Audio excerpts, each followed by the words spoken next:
బేసిక్‌గా 'శేఖర్ కమల్' సినిమాలు ఎలా ఉంటాయంటే, క్లాస్ పీపులే సిగ్గుతో తలకాయ దించుకునేలా క్లాస్‌గా ఉంటాయి. ఏంట్రా బాబు! ఈ అమ్మాయి ఇంత ఇదిగా మనకే అర్థం కాని విధంగా చేస్తున్నాడు అనేలాగా ఉంటాయి. అందుకే అతని సినిమాలకి అంత డబ్బులు రావు. సినిమాలు మాత్రం బాగుంటాయి. ఇది పక్కన పెడితే బేసిక్‌గా కొంతమంది ఫెయిల్యూర్ డైరెక్టర్స్ చేసే ఎదవ పని ఏంటంటే, వాళ్ళ కథల్లో విలన్స్ అత్యంత శక్తివంతంగా, రామాయణంలో రావణాసురుడిలాగా బ్రూటల్, రూత్‌లెస్‌గా, బట్ డేంజరస్ పర్సనాలిటీకి ఎంత ఎంత పవర్ఫుల్గా హై ఎండ్లో చూపిస్తారో, హీరోలు మాత్రం లంగాగాలుగా, ఇంట్లో అంటులు తోమేవాళ్ళుగా, బట్టలు ఉతికేవాళ్ళుగా, కూరగాయలు కట్ చేసేవాళ్ళుగా లంగాగాల్లో చూపించడంలో దిట్ట. అందుకే వీళ్ళెవ్వడు కూడా సినిమాలు సక్సెస్ చేయలేరు కూడా. ఈ భావజాలం మారనంత కాలం సినిమా సక్సెస్ రావని చెప్పి నేను గంట పని చెప్తున్నాను. నేను హాయ్ హలో అందరికీ నమస్తే, welcome back to review Nag YouTube channel. పోతే కుబేరా టైరర్లోకి వెళ్తే, కుబేరాలో ఒక రిచెస్ట్ పర్సన్ ఒక చోట కూర్చొని, ఆయిల్ అంటే సామాన్య విషయం కాదు, అది మనందరినీ తొక్కదీసి పదవుల నుంచి దూరం చేసే ఒక పవర్ఫుల్ విషయం అనగానే ఇంకొకడు అది ఎలాగైనా నాకు కావాలి సిద్ధప్పాజీ, నాకు కావాలి అని కసిగా అంటాడు. ఇంకొక చోట నాగార్జున సీరియస్గా కూర్చొని సిగరెట్ తాగుతూ, ఈ దేశంలో డబ్బు పవర్దే లెక్క, నీతి న్యాయాలు ధర్మాలు ఏమి లేవు అని ఒక నగ్న సత్యాన్ని ఆవిష్కరిస్తాడు.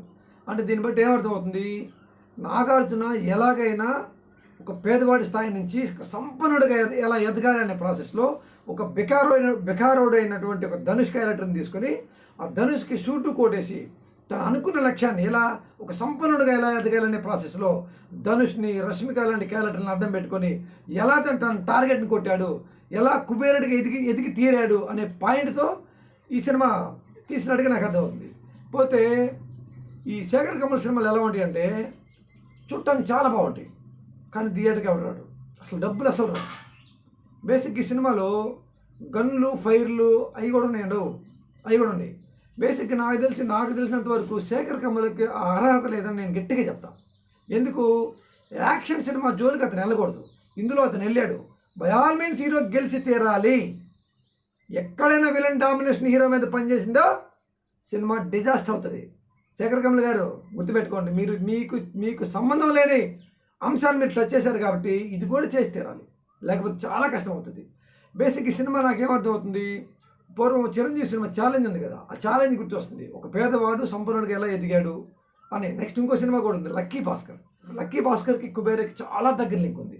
అందులో కూడా ఉంది, ఒక సామాన్యుడు ఒక అసామాన్యుడిగా కోట్లాది రూపాయలు సంపాదించి ఎలా ఉన్నతంగా ఎదిగాడు అనేది ఆ పాయింట్. అయితే లక్కీ భాస్కర్ ఎందుకు సక్సెస్ అయింది, లక్కీ భాస్కర్ సినిమాలో హీరో పైన విలన్స్ వేసే ఎత్తులను ఎక్కడా కూడా చిన్న డ్రాప్ కూడా తగ్గకుండా హీరో, మన లక్కీ భాస్కర్ హీరో దుల్కర్ సల్మాన్ ఇవాళ విలన్స్ వేసిన ఎత్తులను చిత్తు చేసి తన అనుకున్న గమ్యాన్ని ఎలా చేరాడనే ప్రాసెస్లో హీరో క్యారెక్టర్స్ ఎక్కడ పడుకొని తీశాడు కాబట్టే సినిమా బ్లాక్ బస్టర్ అయింది. కానీ ఇందులో శేఖర్ కమల్ ఆ జాగ్రత్త తీసుకున్నాడే అనుకో, ఈ కుబేరాన్ని ఎవడు ఆపలేడు. శేఖర్ కమల్ గారు ఎట్టి పరిస్థితుల్లో మీరు సినిమా సక్సెస్ కొట్టాలని నేను మనస్ఫూర్తిగా కోరుకుంటున్నాను. అయితే ఇందులో గన్నులు, కత్తులు వాడారో నాకు భయంగా ఉంది. ఇందులో ఇంకొక డైలాగ్ కూడా ఉంది, మీరు చెప్పిన డైలాగ్, అక్కడ భయం వచ్చింది నాకు. ఇక్కడ శేఖర్ కమల్ మీద నాకు ఎక్కడ కొడుతుందంటే, ఇందులో ఒక రౌడీ షీటర్ లాంటి గ్యాంగ్స్టర్ ఉంటాడు.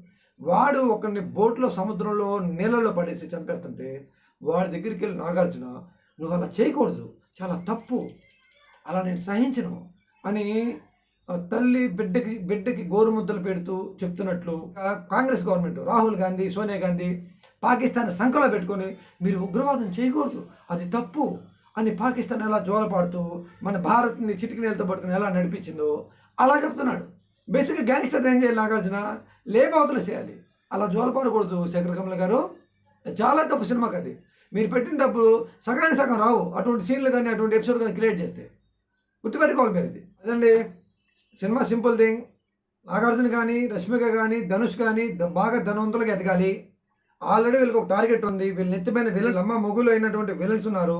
విలన్స్ స్థాయికి ఎక్కడ తగ్గకుండా అంచెలంచెలుగా విలన్స్ వేసి ఎత్తులను చిత్తు చేసే ప్రాసెస్లో హీరో క్యారెక్టర్ అయినటువంటి ధనుష్ కానీ, నాగార్జున కానీ, రష్మిక కానీ పై ఎత్తులో ఉండి సినిమా స్క్రీన్ ప్లే నడిపిస్తేనే సినిమా హిట్, లేకపోతే డిజాస్టర్ అయిపోద్ది.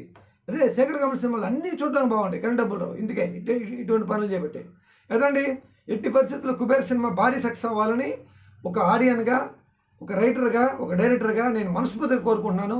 మరో వీడియోతో మీ ముందుకు వస్తాను.